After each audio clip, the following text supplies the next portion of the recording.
European ممالک کا بھارت کے ساتھ تجارتی معاہدہ اور پھر پاکستان کی معیشت کی موجودہ صورتحال، ایران پر امریکی حملے کے نتیجے میں کتنی ولنریبل ہو جائے گی۔ ہمارے ساتھ سابق وزیر خزانہ مفتاح اسماعیل صاحب موجود ہیں۔ مفتاح صاحب، وفاقی آئینی عدالت نے سپر ٹیکس سے متعلق بھی فیصلہ دیا ہے، پارلیمنٹ کا حق قانون سازی جو ہے وہ ری اسٹیبلش کیا ہے۔ آپ سمجھ رہے ہیں کہ کاروباری افراد سپر ٹیکس کی مخالفت جو کر رہے تھے، اب بھی کوئی اور فیصلہ اور پارلیمنٹ اس کو چینج کرے یا ری وزٹ کرے، اس کی توقع ہے؟ دیکھیں، جہاں تک مجھے اندازہ ہے کہ ہو سکتا ہے کہ ریویو پٹیشن ڈالیں کاروباری حضرات، لیکن ان فیکٹ جو وہ کوشش کر رہے ہیں اب وہ یہ کہ حکومت جو ہے وہ کچھ ان کو وقت دے دے، مناسب وقت دے دے جس کے اندر وہ دے سکیں۔ یہ سپر ٹیکس جو تھا جب یہ ڈالا گیا تھا، اس زمانے میں پاکستان ایک دم مشکل میں تھا ڈیفالٹ کے، اور صرف مخصوص انڈسٹریز پہ ڈالا گیا تھا، بینکوں کے اوپر، سگریٹ کے اوپر وغیرہ وغیرہ، جس کے اندر بہت زیادہ منافع تھے، لیکن اس کو اس کے بعد سے پرماننٹلی کر دیا گیا اور پھیلا دیا گیا اور انڈیویجولز پہ بھی ڈال دیا گیا۔ تو حکومت کو اب یہ بات سمجھ میں آئی ہے کہ یہ 1 سال کے لیے تو آپ کر سکتے ہیں، لیکن لانگ ٹرم نہیں کر سکتے، اور اس سے بہت زیادہ مضر اثرات ہوئے ہیں معیشت کے اوپر، جس سے بے روزگاری بڑھ گئی ہے، اس سے ہمارے برآمدات کم ہوئی ہیں، اس سے غربت بڑھ گئی ہے۔ تو حکومت کو چاہیے کہ یہ سپر ٹیکس ہٹا دے اور اس سے لوگوں کو نجات دے دے۔ بیکاز سر انکریزنگلی یہ 300 ارب کا فائدہ تو اپنی جگہ حکومت کو، لیکن خدشہ اس رقم کو ایف بی آر شارٹ فال پورا کرنے کے لیے بھی استعمال کیا جائے گا۔ کیا ایسا ہی ہوگا؟ Increasingly business has become very unsustainable in Pakistan. This is جو آپ نے بات کی نا، یہی بات آپ کی جو ہے ایک دم درست ہے کہ پاکستان میں کاروبار کرنا ایک مشکل سے مشکل ترین چیز ہوتی جائے گی۔ کسی دن آپ کی گیس مہنگی ہو جاتی ہے، کسی دن بجلی مہنگی ہو جاتی ہے، کسی دن فلاں ٹیکس لگ جاتا ہے، کسی دن فلاں ٹیکس لگ جاتا ہے، کبھی ایلسیاں نہیں کھلتی، کبھی فورن ریمیٹنس نہیں ہوتی پاکستان سے باہر۔ تو بہت سارے مسائل ہیں جس کی وجہ سے ہمارے کاروباری حضرات کے ہم نے ہاتھ باندھ دیے ہیں، اور بہت سے جو آپ جانتی ہیں کہ جو ہمارے بچے پڑھے لکھے قابل بچے ہوتے ہیں وہ تو پاکستان کے باہر نوکری کر رہے ہوتے ہیں، اور بہت سارے کاروباری حضرات جو ہیں، بڑے بڑے برآمدات، بڑے بڑے گروپس جو ہیں، وہ پاکستان میں تو بزنس کر رہے ہیں، لیکن جو نیا اگلا جو سرمایہ کاری کر رہے ہیں وہ پاکستان کے باہر کر رہے ہیں۔ یہ چیز پاکستان کے لیے لانگ ٹرم سسٹینیبل نہیں ہے۔ اور سر، حکومت نے تو یہ دعویٰ کیا تھا کہ 2047 تک پاکستان کو 3 کھرب ڈالر معیشت بنانے کا اعلان کیا تھا۔ یہ پریکٹیکل ہے یہ دعویٰ آپ کی نظر میں؟ کیونکہ رواں سال پاکستان کو 25 ارب ڈالر قرض کی مد میں واپس بھی کرنے ہیں، اور چلو اگر آدھے رول اوور بھی ہو جاتے ہیں تو پھر بھی باقی بقیہ جو 12 ارب ڈالر ہیں سر، وہ بھی تو آنے ہیں کہیں نہ کہیں سے۔ 3 کھرب ڈالر کی معیشت بن جائیں گے ہم؟ کاش دعوے جو ہیں ان سے کوئی بھی حقیقت کا تعلق ہوتا۔ جس طرح کے ایم او یوز کا انویسٹمنٹ سے کوئی تعلق نہیں ہے، اس طرح حکومت کے اور خاص طور پہ اس حکومت کے دعووں کا تو کوئی بھی تعلق نہیں ہے حقیقت سے۔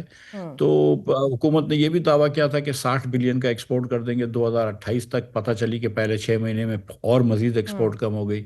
حکومت نے اب شاید وہ 60 سے بڑھا کے 63 بلین کا کہہ دیا کہ ہم آئی ایم ایف سے بھی جان چھڑوائیں گے، لیکن اس کے لیے جو بنیادی ریفارمز کی ضرورت ہے، جو بنیادی چینجز کی ضرورت ہے، اس پہ تو ایک بھی نہیں کیا نا۔ یہ پی آئی اے کی جو نجکاری جس سے آپ نے یہ بات شروع کری ہے، یہ نجکاری بھی پچھلے سال فیل اس لیے ہوئی تھی کہ حکومت نہیں چاہتی تھی کہ نجکاری، اور اس کے بعد پھر جو حکومت کے پیچھے لوگ ہیں انہوں نے تھوڑا سا اپنے ہاتھ میں لیا، وہ یہ گروپس کو لے کر آئے، اور اس کے بعد جا کے انہوں نے کہنے کے بعد یہ چیزیں چینجز ہوئی ہیں، جو پی آئی اے کے اندر اسٹرکچر میں آپ نے چینجز کری، حکومت کے قوانین میں چینجز کری، تب جا کے یہ ہوا ہے۔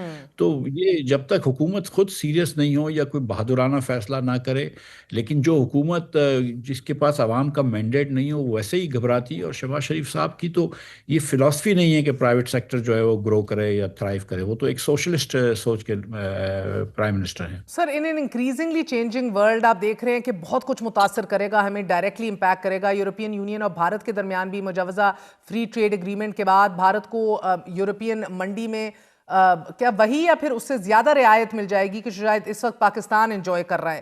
اب اس وقت پاکستان کو جی ایس پی پلس کے تحت جو ہمیں فائدے حاصل ہیں سر، بھارت پہلے ہی یورپین یونین کا ایک بڑا تجارتی شراکت دار ہے۔ اس سے میں دیکھ رہی تھی سالانہ برآمدات 90 ارب ڈالر سے زائد ہیں، جبکہ پاکستان کی کل برآمدات جو ہیں وہ 30 ارب ڈالر کے آس پاس ہیں۔ کیا پاکستان اس مقابلے کے لیے تیار ہے؟ I mean, how do you see the world changing?